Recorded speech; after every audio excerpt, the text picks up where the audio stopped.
Welcome, everybody. It's time once again for the next chapter with Charlie Hedges as he explores turning the page on his life and yours. Hey, Charlie. Yo, Paul. What's up, man? Well, we're proud to have you back in the studio. That's what we're proud of. I know. We are here back in studio. But stay on the other side of the studio. They're 6 feet apart. Yeah, you're one of those. And it's been, I think it's been close to 3 months that we've been in this kind of quarantine. We had to open up the cobwebs. We had to clean them all out because we've been continuing doing your show, but we've all been doing it on Zoom or virtually or whatever. So first time back in the studio. I'm the first one to do verbal spray into the microphone. That's right. We have to spray it with Lysol when you're done here. Just don't spray me with Lysol. Okay. But, just for everybody, we are honoring social distancing, and we were in masks until we are on the podcast, but then we're facing opposite directions, so he can't breathe into me and I can't breathe into him, and I promise we will do no kissing. No kissing today. So I believe we both feel as secure as possible in these times, and we shall see. Today, Paul, I really look forward to the show. Not so much because of fascinating content as often as I get into content, but more because of our ultra-fascinating guest, okay. my dear and brilliant friend, Jennifer Bork. Now, Jenn comes to us with, check this out, with no sort of breathtaking resume. She's authored no books, no blog, no podcast, no business places that put her atop the so-called social status scale, which most Americans secretly strive. Instead, Jennifer is wife of John, mother of 2 amazing children, August, and is it Tess or Tessa, Jen? Tessa, okay. She does have one credential, though, that you didn't call out here, that trumps, I don't hate to use the word Trump, sorry, let me cough here, but I never use that word, but trumps everything. She's in Ann Arbor, Michigan. You don't know how big that is. That's where I went to college. She's an A-squared, baby. So an A-squared, Ann Arbor, Michigan. Well, I still know her as an Orange County, and I have no idea when she said she had a power shortage and she may lose power, that there or the weather there. That's what happens. I don't even know. There. I don't even know what that means. It means if you're in Michigan and you don't like the weather, wait an hour because it will change dramatically. That is true. Oh, it can be snowing and then sunny. I mean, it could be thunderstorms and then hail. It could be anything. Well, buddy, I'm glad it's you and not me. I like the predictable weather. Now, but Jennifer is also now. You have to see her on Facebook for this to make any sense. But she is a Facebook makeup guru. She's a gym and boxing fanatic.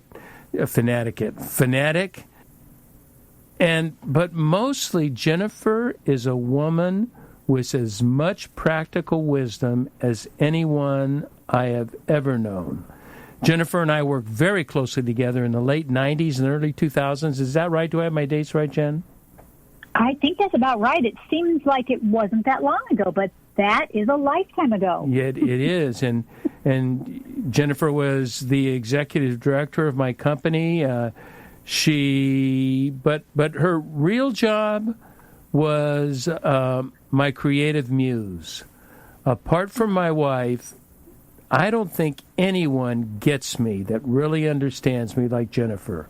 She understands my personal strengths, the 1 or 2 that I have, as well as my core pathologies that drive 3/4 of what I do and think. So today, Jennifer and I plan, we're going to have somewhat of a rambling conversation of catching up, but then we are going to talk about some serious topics. But we really haven't chatted, except for once briefly, in nearly a decade, and so we will be brainstorming today the meaning of life, like we can do that in 30 minutes, and but that's just for everyday people like us not for your highfalutin thinkers. And we most likely will slip into a discussion of the impacts and learnings of the past months of quarantine and what it may look like in the future. So, Jenn Bork, welcome to the next chapter with me. That was a welcome. Charlie, I can't say thank you enough. I am so honored that my friend reached out across the country and across time and across his face mask to reach out to me. As your listeners probably already know from the time that they've spent listening to you and how they imagine that you are, this is how you are. This is not an act. Charlie is this smart. He is this fun. He is also, you might not know, Charlie is a little bit crazier in person. But I don't mean crazy in a way that is scary. I mean crazy in a way that, like, you cannot wait to just buckle in and go on a ride with him. Jennifer, we can just, thank you for joining us on the podcast. That was all that needs to be said for the whole podcast. It was. Hang on. It was done. So let's do a little bit, because I think it will be interesting to our audience, because you do have an interesting sort of lifestyle in that your husband, John, is a veteran of Somalia, Afghanistan. He was a helicopter pilot. He's a colonel in the Marines, and he's now a commercial pilot for Delta. Is that correct? That is correct. Yeah, he's flying out of Detroit. And he's an engineer. I wrote it, and I didn't know how to phrase this correctly. A home design furniture creative, warped mind guy. And a heck of a kisser. And a heck of a kisser. That never makes it on any of his resumes. But yes, that is on his list of talents. Is that right? Well, that can't hurt. That can't hurt in a marriage. Not rarely, I have never heard a wife comment about her husband's kissing forte. So that I'm not going to check it out. I'm not going to get to see what this is like. Take my word for it. I will take your word for it. Let me see if I had this in my notes. I don't. Tell me, what I want to know about, because I probably have it somewhere, but I want to start with this.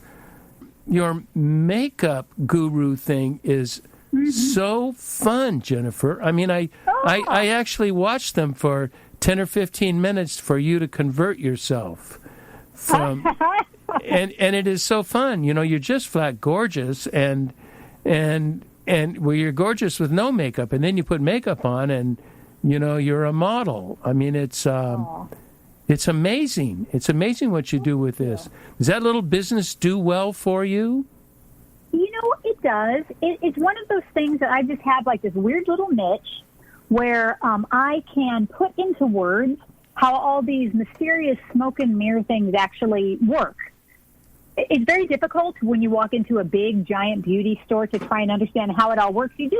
Everybody just needs someone to sit you down and show you how it all works. And so I decided, instead of that, why don't I just go on Facebook, where there are tons of people, my social media sites, and just talk to people like I talk to my friends. And it's amazing. It's so much fun. People really like it. You have a great following, man. I see all the comments that come from your following, and you have a really good following.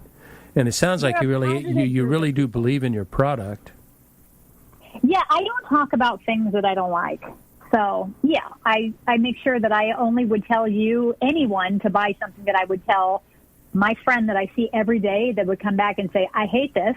So I don't sell products that people wouldn't like. And I like to endorse people that make great stuff.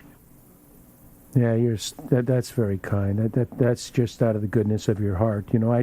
I've talked to my wife and said, I am so glad I am not a woman. I cannot believe, first of all, the time spent in the morning putting this shit on and then you spend at least a quarter of that time taking it off at night. Right. Well, we try not to call our products shit typically. But, I understand Well, that's a man's point. No, I mean, the man likes the end product, but just listening to what has to go on, that all this stuff and this hair blower and this dryer and then this quiet and then this putting on this stuff. It's, oh, my goodness. Mm-hmm. It's a science experiment every day. Do you think now is this really a United States phenomenon? Is it a Western world phenomenon? I got a feeling it's probably more United States and Canada than anything else. What do you think? Oh, I know. I mean, you look at the Asian countries and you look at Mexico and you start looking at Brazil and you start looking all over there. It's I don't want to say it's a woman thing, because there's also a lot of men that spend a lot of time getting themselves, that will go into like skin and hair care products and even colors and makeup. But it's just a people thing. Amazing. Yeah. I did not know it was worldwide, but it does make sense, well, largely because of the advertising in America, but then as soon as they see that, then it resonates with the core so much of why it's important. But it's a fun little thing. It's just, we'll announce it at the end, but what is, I know you don't call it a URL. What do you call it on Facebook? A hashtag? You know what? They're just our pages. I think it's just our page. Oh, it's just a page, and so what do they look up to find you? Just my name, just Jennifer Bork. Oh, they do look up Jennifer, because I saw you change your name to Jenn. So. Oh yeah, that's just because Jennifer is such a mouthful, and I get sick of hearing it. So it's so many syllables. I'm so used to calling you Jennifer or Jay. I'll just so the listeners know, I may say Jay because I called you Jay all my life. Right, that's okay. But so they just look up Jennifer Bork, your page on Facebook, and then follow you, and just be prepared to have the most simple things. I mean, you do things that women spend, half hour or more doing, and you do it. You say, hey, we can name this tune in 10 minutes. And right, because I got sick of spending a half an hour on it. So it's like whole face, it's eyes, it's eyelashes, eyebrows, lipstick. I mean, it's this whole routine in like 10 minutes. I almost want to do it just for the hell of it.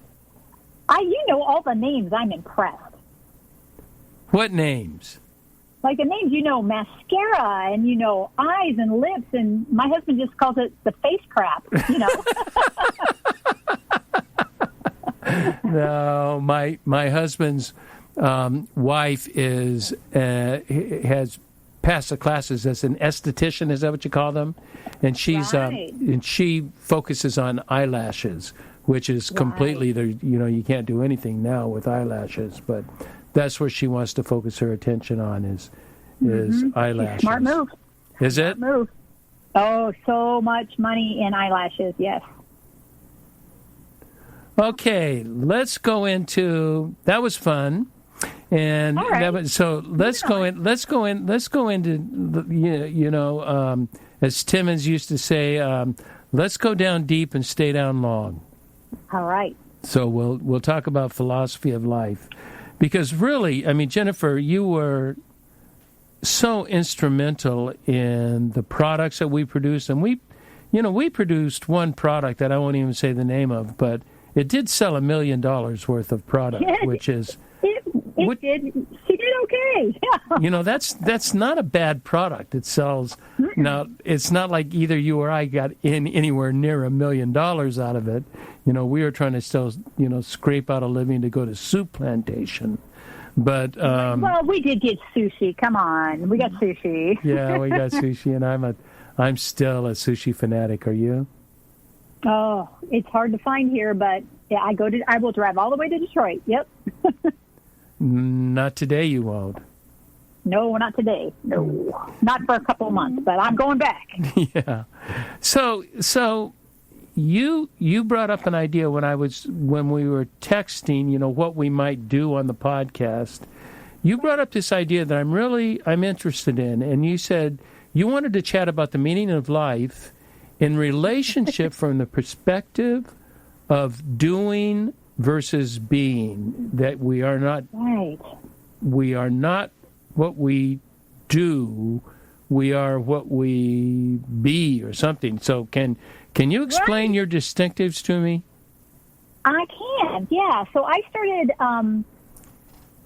so once my kids were sent home from school and once I was home and everything was shut down, my kids were kind of stumbling around each other in the house and thinking, what am I supposed to do? And I had a lot of friends call and say, what do we do? I don't know what to do with my kids. I don't know what to do with my time. And I was realizing that in my whole life, if we could back up, if we could all try and remember what it was like before we had ever heard of COVID, the one thing we always would say is, well, when I get time, I'm gonna, when I get time. Right. And we all felt free saying that, right, Charlie? Because we knew we'd never get it. So you can say whatever you want. Like, when I get time, I'm going to learn to speak Spanish. If I only had 2 months to do nothing else, I would learn Spanish. Well, okay, then you get your 2 months. You get your gift of your 2 months, and before you can actually sit down and learn Spanish, you have to learn how it is to be you. And I think that smacked all of us in the face real quick and real hard. Because we think what we are or what we be is actually all of the busyness and all of the tasks and all of the things we have to do every day. We think that's who we are, but it's not. You're who you are. You sit down for the first time, a lot of us, with who you are when there is no other option. And I know for me that was startling. I wasn't as clever and as cute as I thought I was when I had nothing else going on. And it was even for me, I don't know about you, Charlie. Did you find it? You probably, I don't know, you are such a great introverted person. You probably enjoyed a lot of it, but it was a little scary at first for me to let go and just be me. I say for me that as an introvert, I've been practicing for this quarantine my whole life. Right? Yeah. Yeah, that was just, it was just a time to do what I've been wanting to do, and so I was able to fall right into it. So I didn't face that, but what you're saying does make sense, and I think a lot of people would probably have trouble saying what they do is what they are, yet that is the truth. Because we are such doers, and we have, like what I faced this morning. I faced this morning for this podcast. I'd had time to do, I had scheduled to do my morning ritual and relax and ponder. And I just got hit with the tyranny of the urgent this morning. I mean, I've got phone calls that I had to respond to. These were things that were, and it just reminded me, this is what life is going to go back to. Life is it's just going to go back to this bullshit, and not that this is who I am. That I take some kind of assume some kind of position that what I'm doing is who I am. I don't look at that philosophically. Yet the reality of it is that is the truth. Right. That is the truth. The truth is what I am, well, always what you do reflects who you are. I mean, there is a reflection of you in that, but there, we need time. I think being calls for a sense of reflection. What do you think? A sense of reflection and pondering on what is important to me, what is important in life, and what kinds of choices do I choose to make? Right. And Charlie, you're so right, because you say, for me, and to take the time to ponder it.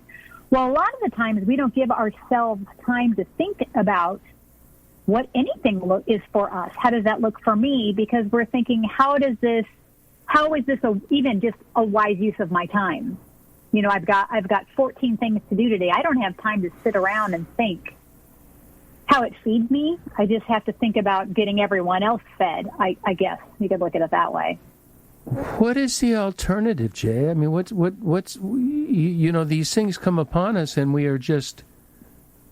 feel obliged to follow this pattern, and yet it is a very American pattern. You know, I don't live in Europe, and I don't live in Mexico, and I don't live in Brazil, so I don't know. You know, I know bits about their culture, having visited, and I understand some distinctions in culture, but I can only think as an American, and this is a very American way of thinking, and it's capitalism. You know, I was talking yesterday to a person, and I've said on the podcast several times that capitalism has evolved from an economic system to a lifestyle system. It's a system of consumerism, Preach. And it's it's a system of acquisitions and gathering stuff, and it's not. It has no room for it. Maria Popova, I don't think I can do this quote well, but she said, "Consumerism stole from us our meaning in life and is now selling it back at the price of a product." Oh man, what? Isn't that well That's put? exactly it. Yes, it's beautiful. Yeah, Beautiful. she's a brilliant young woman. So do you think, it certainly seems like it's got to be more than reflection, that we have to make some choices to slow down and stop and say what truly is essential and what is not essential? Yeah, you know, Charlie, what I've been doing already is as things start to open up, and I've had so many invitations. People are desperate for friends and contact and lunches and dinners and drinks and so many things. Is I've had to pace myself and just say no, not. Oh, I'm sorry, I've got this instead. My schedule is full. I just say no. And what a freeing little phrase that is. Where's she been all my life? So nice to be able to say when someone says, oh, we miss you so much, and we just need to get together. We need to have some drinks. We need to get on the deck, and we have baseball. Then after baseball, we want you to come over. And I say, oh, that sounds wonderful, but I just, no. Yeah, you know what I heard, Jay? It was really helpful. I just listened to a podcast with Tim Ferriss and Elizabeth Gilbert, you know, Eat, Love, Pray, or Eat, Pray, Love, whatever. I can't remember beautiful. The order of them. And they were talking about saying no. And they brought up that one thing that I have learned, I bet a decade ago, I learned I don't have to give anybody, I don't owe anyone any reason for no. Correct. I don't, because all I'm doing is engaging them into an argument of why I'm wrong. Oh, well, it's just for this, it's just for a couple of hours, oh, it's just this. And they also said, and I've never heard this, here was the new thing for me, you don't say, I get it, but no. It's I get it and no. Right, that power of and. You know, and you say, I get it, it makes sense, and no, I can't be there. You know, the but no sort of gives them permission to... Yeah, you're right. Give their idea. This way, you're just taking away all ammunition from them. It's none of their damn business why I don't want to go. You know why I don't want to go? Because I really don't like being with you for that long of a time. There's that. And that. Yeah. And I don't like being with you. And no. So don't ask again. that is good. You know, there's so many things I talk about so much on the podcast that I feel like I repeat myself. But you know, I think we might have talked last time. I have a morning ritual that used to be 90 minutes and is now approaching 3 hours, where I meditate. Oh, my goodness. I meditate in the morning. I start about somewhere between 6 and 7, and I meditate for about 30 minutes, and then I will do some sort of inspirational reading. And right now I'm reading the Mystics and Contemplative Prayers. So I'm reading St. Teresa of Avila and St. John of the Cross and Thomas Merton. And so they're rather profound readings. And then I journal for an hour. Do you know how many words I journaled in May? I journaled 18,000 words. Now I'm not surprised. Yeah, and 18,000 words. In 3 months, I've journaled 50,000 words. That's a short novel. That's 175 pages. Wow. Mm-hmm. And so I am pondering things, you know, so I'm really, and I am making it that do not make an appointment. I will make no appointment before 10 or 11 in the morning. Just will not happen.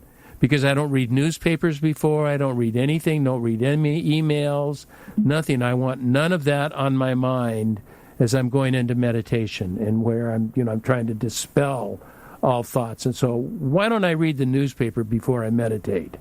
Like, that's going to work, you know. But I'm hoping I can keep it up. I don't know. You know, I have a couple advantages in that I don't have to work.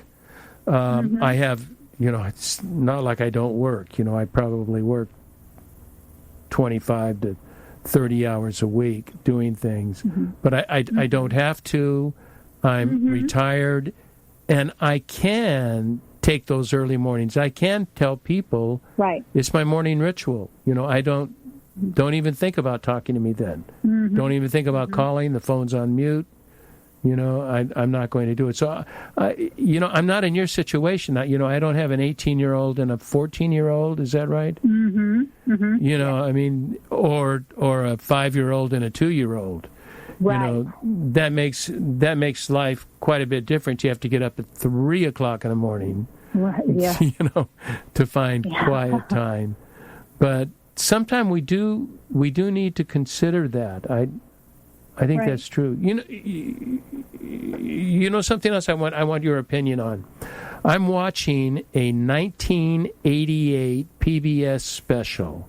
It's on the power of myth, and many people will be familiar with it. It's Joseph Campbell and Bill Moyers, and it is so good. And I want to tell you, put your brain on when you're going to watch it, because you know it is not for the lighthearted. And early in the series, the mythologist historian Joseph Campbell, he claims this, Jennifer, that people are not searching for the meaning of life. They are searching for feeling, and I put that in quotes, feeling fully alive. Not just being fully alive is a trite statement. You know, I don't know what the hell that means. Right. No one does. But feeling fully alive, I get what that means. That means absorbing, incorporating. What are your thoughts on that? Well, see, now, having a teenager who has got 1 foot in being a kid and 1 foot in the adult world, I see that actualizing every day. And while I can't see it happening for myself, I know it is happening as well. We want to feel, I know, like for me, this time, this unique gift we've been given, and I'm going to be one of those corny, pain in butt people and tell you, this is a gift, this time. It's let me feel all the things, all of those things. I don't like feeling bad things. I don't like feeling unprepared. I don't like feeling like I showed up to the test and I haven't studied. And some days, there's not anything you can study for the test that the day will present for you. And feeling all of those things, I think, and navigating and working through all of these things, I think, Charlie, that feeds your soul. It gives you fire. It gives you experience, and failing and falling down and then getting back up gives you courage.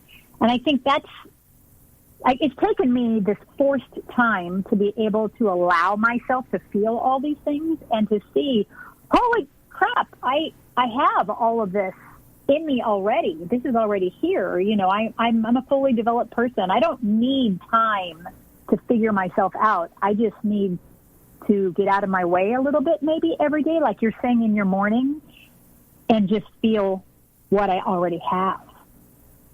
It is not pretty some days, but it's so valuable.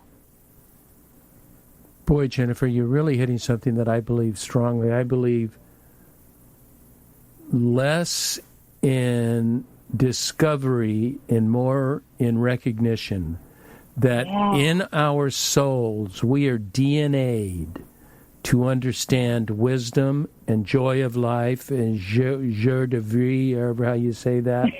Well done.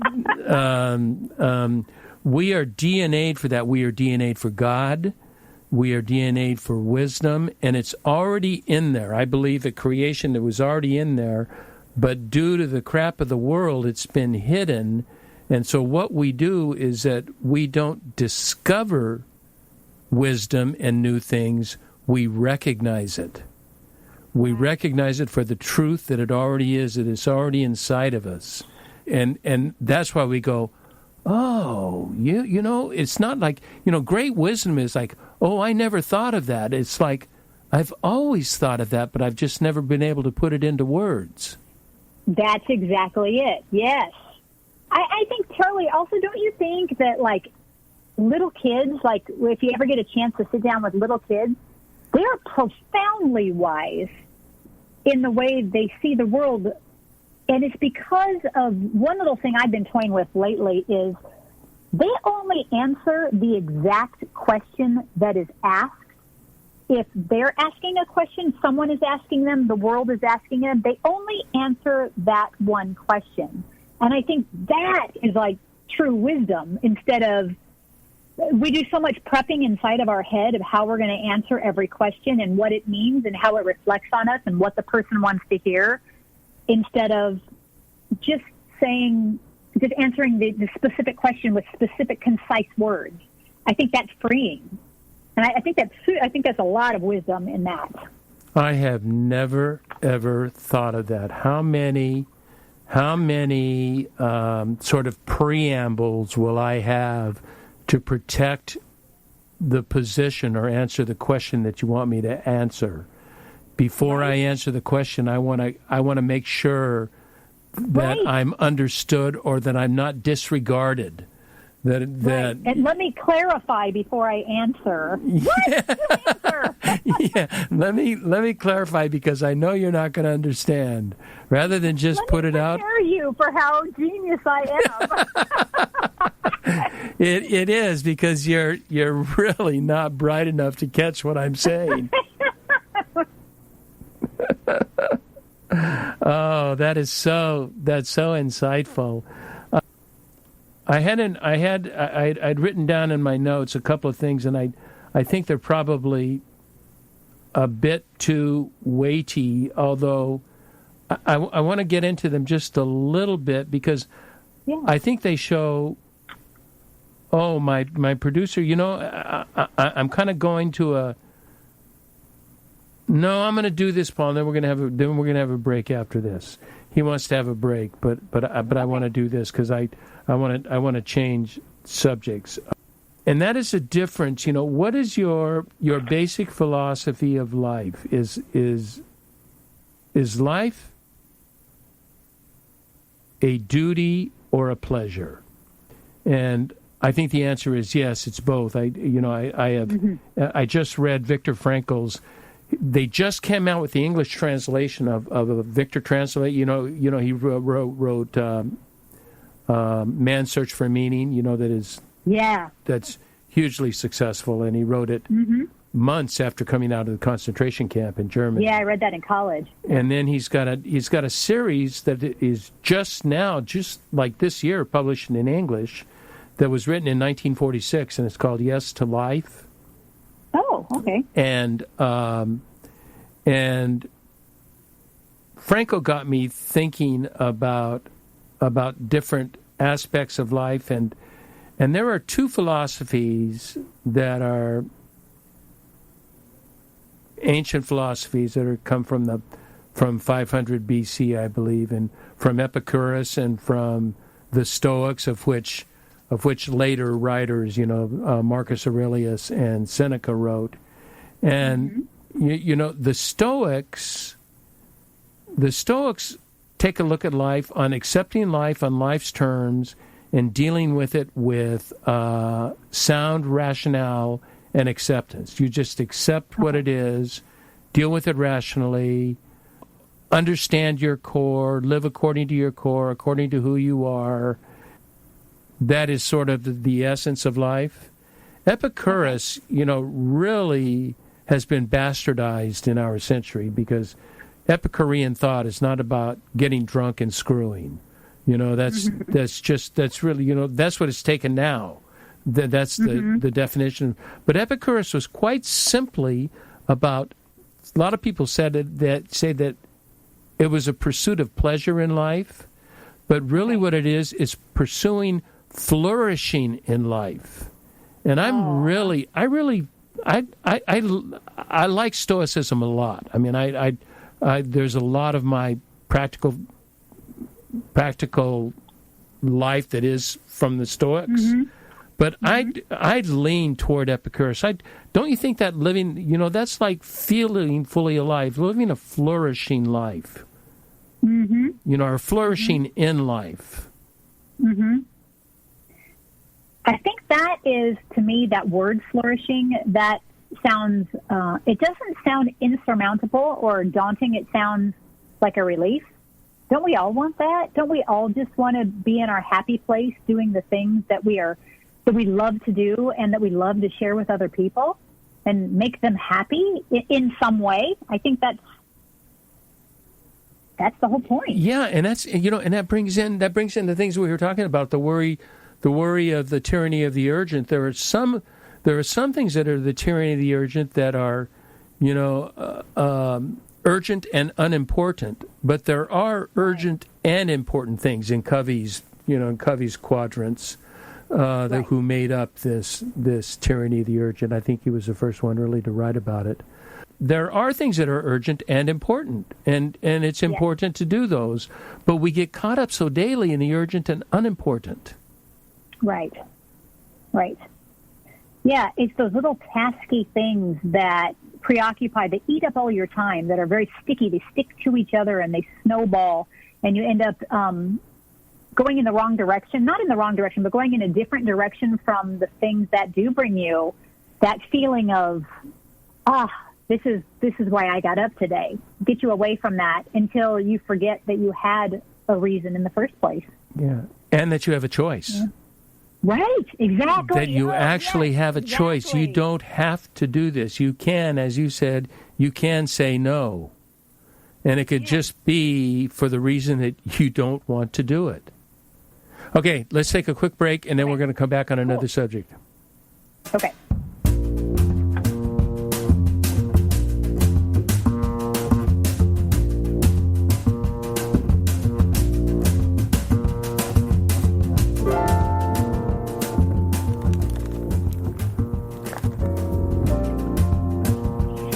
Oh, hi, this is Charlie Hedges, and you're listening to The Next Chapter with Charlie, and I have one of my all-time dearest friends and most respected, wise friends, Jennifer Bork, who worked with me for a decade and was my muse for writing, creating products, creating life philosophies, and she is doing it once again today. And we've been talking about the meaning of life, like, no one ever talks about the meaning of life. But I think Jenn had some really great insights. And we're going to make a subject change, and we're going to talk about quarantine and post-quarantine and what Jennifer so aptly named. Do you want to talk about the apocalyptic shit show? that we are living today. And I think there is so much to that we are facing right now in the United States probably the greatest unknown that we've ever faced. We have no idea. The stock market is high today, and I'm talking to my wealth advisor wondering about completely getting out of the stock market because I know stuff is going to happen. And and it has potentially longer lasting impacts. I'm wondering if it all went away today, would it have any impact at all? What are your thoughts on the apocalyptic shit show? The thing, first of all, I'm so glad that you kept my title. I love it. But my thoughts are as follows. I'm shocked that it took something of this magnitude in order for so many of us to realize that we all live in houses and not homes. And we've created houses of our own doing, our own making, our own design, instead of the homes that we maybe dreamed about having. Like when you're a child, you dream about the kind of home how you're going to grow up and live, and how it's going to be wonderful, and whatever fairy tale or story you've written for yourself, and then you look now around yourself and you haven't built that. And I'm grateful for the quarantine for showing me my shortcomings. I'm grateful for all of this. I'm grateful for that, yada, yada, all that crap said.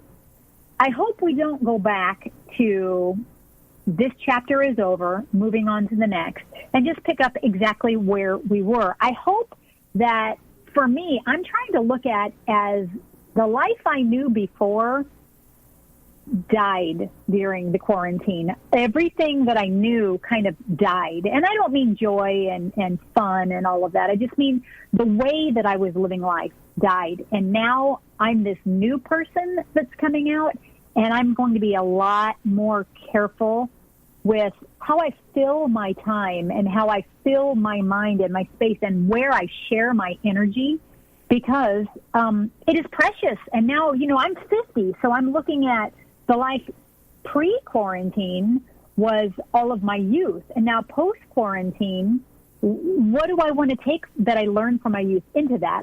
I'm ready to step into the shitstorm, which will continue in one way or another.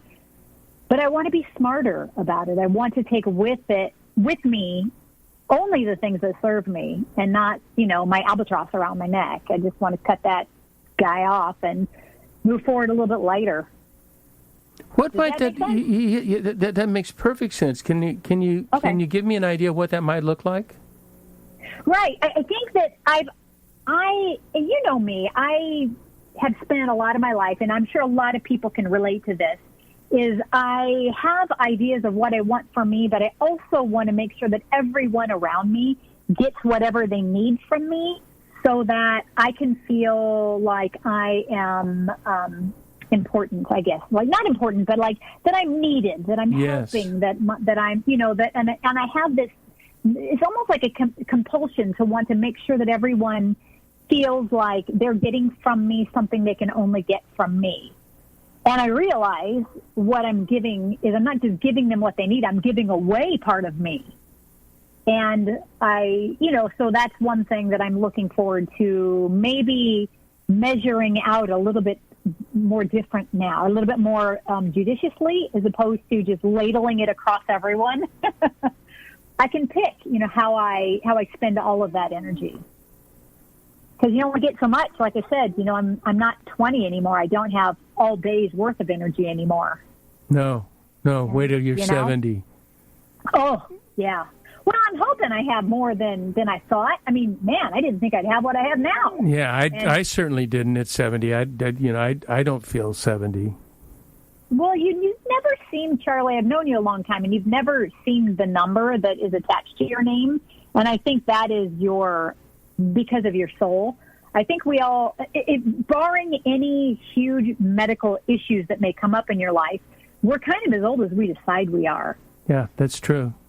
So can you name any things or define for me one thing you think you would do differently? I believe in the philosophy and the idea. I'm right in line with you. What might be something tangible you could recommend forget recommend, something for you that you think would really benefit you? Well, this is what I've done for number one, is I don't wake up in the morning I turn my phone, I wake up in the morning, I check the weather outside on my phone because, I don't want to sit all the way up and look out the window apparently. But I don't use my phone. I don't use my phone for anything else for hours. If you called me during the night, if you texted me during the night, if you sent me a message during the night, that is all going to stay in my phone. It's not going away, but I'm not going to look at it, answer it, or give it any response at all until I've dealt, like you're saying with your morning ritual. I have my morning rituals, which is how I take care of myself. All of that comes first. And I'm real good at that sometimes, and then other times I feel like I need to check the phone and help people before. And so that's one thing that I'm doing now is I don't look at it at all. And that's been very freeing. It feels really good. It feels almost like I've given myself a little present every day that I have this time just for me. That's, do you know how just that by itself, how important it would be for people, but at the same time, we have no education in that. No one has taught us reflective thinking. I read a book. Have you heard of Alain de Botton's book, The School of Life, in his schools of life in Europe? No, I'm writing it down. This book is on emotions. He says we are emotional creatures and that we have the emotions of cavemen and Picts with the intellectual wherewithal of thermonuclear warfare. Wow. And his whole school, he has like 5 schools in Europe, and they are classes. Now you don't get degrees or anything, but they're just classes, and it's all on emotions. It's all it is on emotions. I read this book on emotions. I thought I understood emotions. It was brilliant, Jennifer, and he is teaching us to think the way you're talking about. He's teaching us to think differently. He says, we have millions of years or hundreds of thousands of years or however you want to do the calculation of evolution that has taken us so far emotionally and intellectually. We really have, you have the intellectuals of, the Descartes and Pascal's and, whoever you want to say. But mostly it didn't happen until the Industrial Revolution and the Age of Enlightenment that we started using logic and analysis. And we started thinking that way. So this is a whole new thought in the evolution of human beings. This is a whole new process, and we're running our lives by this new process. So we really don't understand when our souls understand the emotive and the, I don't want to call it irrational because I think it's rational, but it's just coming from a whole different perspective. It's coming from, if you believe in hemispheric brain thought, it's coming from the right brain, not from the left brain. Right. Does that seem to resonate with you, that we don't know how to do this? Well, right, because we have been taught the personal pursuit of whatever it is, if it's money, if it's career, if it's a spouse, if it's whatever you're actively pursuing, takes precedence over understanding why. We don't even ask ourselves, why are we pursuing these things? And the only important question out there is, why do you need to pursue whatever it is? Have you read the books on why, or did that just come from your gut? No, that just came out. What is it now? Oh, it's like the topic of the day. The why precedes the how and the what. Oh, okay. If you don't know your why, and I can't think of the author, but it's Know Your Why. Know your why. Okay. Yeah, but I always write down when you talk to me, Charlie. I'm always writing. but this is exactly what you're talking about. Is that we must know the why, and Frankl talks about that in these letters. Yes to Life. The total title of the book is Yes to Life in Spite of Everything. It's really quite well written, and that the why is very important, and that we know our why, and our why gives us our yeses, our nos, gives us our strategies, our what we're going to do with life, who we're going to love, how we're going to love. Why is so important, and I think you nailed it in saying that, and that once again appeals to your wisdom that you don't have to read people like I do, you just get it. Well, I think it's just true. I think that's why. That's a universal, overarching truth that we all understand on some level, whether we thought about it or not. I mean, that is all that matters. I think it's a good way to streamline your decision making. Once you know why everything in your life, then every opportunity, does it serve that why? If it does, then say yes. If it doesn't, say no. Yeah. Like, I talked last week to, did you remember Ty Rose? Do you remember him? Ty Rose? Why do I know that name? He was the children's minister at South Coast. Oh, I remember. Yes. He was my good friend, and we were talking about making decisions based on intuition a couple weeks ago, 2 or 3 weeks ago. That subject came up. I want to close with this question here, because I have a fear, and my gut says unless we experience a radical resurgence of the virus that somehow takes us away from going back to restaurants, because there are a handful of restaurants that we can go into now. I don't know about you, but we can go into restaurants, and that with this, even though it was 3 months, that's just a blip in time. And I just have this fear that things are going to go back to the old ways in no time. And in doing so, we'll lose the incredible art and learnings of reflection and pondering the essential things of life. And before we know it, we're going to be consumed with the tyranny of the urgent and let it resume control. Do you have that fear? I have that fear, and the reason why I do is because I've seen in some places where I have friends in states that have been open for a while that are already there. I've already seen it, and I'm grateful that I'm seeing that they're already right back where they started, because it is a reminder to me. It is yet another gift that we've been given, that look, people are already, your fears are coming true, but it's a choice. What if we were to encourage our listeners and ourselves to write down now as we're toward the end of the first phase of the virus, what our key learnings were, and how I plan to modify my lifestyle based on what I've learned, rather than falling right back to consumerism and the bullshit and the politics and all of the... Right, and maybe even writing a letter, like a gentle letter to yourself about how hard you worked to learn some of those things and how hard it was. But you did the work and you learned it. Don't throw it away. No, you know what you do? You know the secret to that is? Mail it to yourself. I'm afraid, what?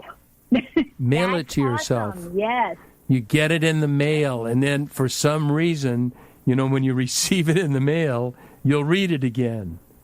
And it will be pondered there, and then we could get real anal and checklist and all that kind of stuff. But it just, we need to learn from this. Charlie, I need to learn from this. I don't want to say what anybody else has to do, but I know what I need to do, and in my spiritual ponderings, and that's another, Jennifer, what I have learned in mysticism and contemplative prayer have totally changed the way I view God and my relationship with God. It is just like nothing we've ever talked about before. It is at I'm so glad. It is such at a different level.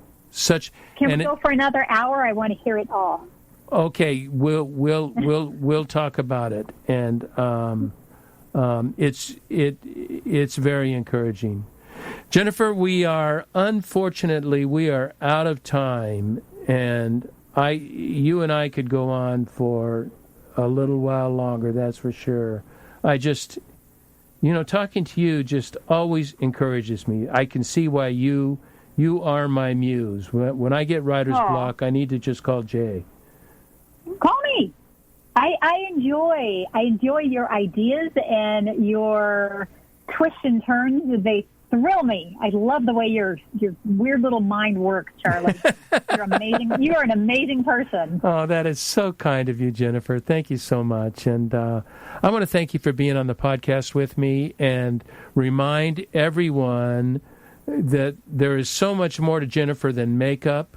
But makeup is just a fun little thing she does on the side, because I know you don't do it for the money. I know you do it for the fun, and the money just... It's fun.